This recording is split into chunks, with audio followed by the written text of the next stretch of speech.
All right, what's up guys? My name's Jake Howarth here. I'm a brown belt out of Ronin Training Center under Vitor Oliveira. We're gonna go through a series of techniques called Bijo Breakdown. We're gonna be focused on nogi techniques. A couple of my credentials, multiple time Pan bronze medalist. I medaled at bronze at the Worlds in 2021. Former collegiate wrestler, so let's take a look.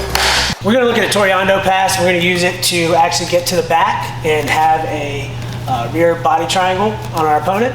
So let's say my opponent's in a seated guard here. I never really want to approach him on these terms, so I'm always going to get his back onto the mat. So I might hit a couple head taps, pulling up on his ankles, getting him here. From this position, I'm going to get a hand on his hip. My right hand's going to get on top of his knee. I'm going to start to shuffle out to the side as I push this over. Now my right shoulder is going to drop. As I come up into this position, getting nice and tight, I'm going to make a claw grip with my right hand. Shrugging his shoulder over, switching to my gift wrap here. Now my right shin is going to get parallel with his back. My left leg is going to step over top, and I'm just going to sit back, pulling him over to the other side. From here, I'll just lock up my body triangle, and I can start looking for any variation of my finish. So let's look at that one more time.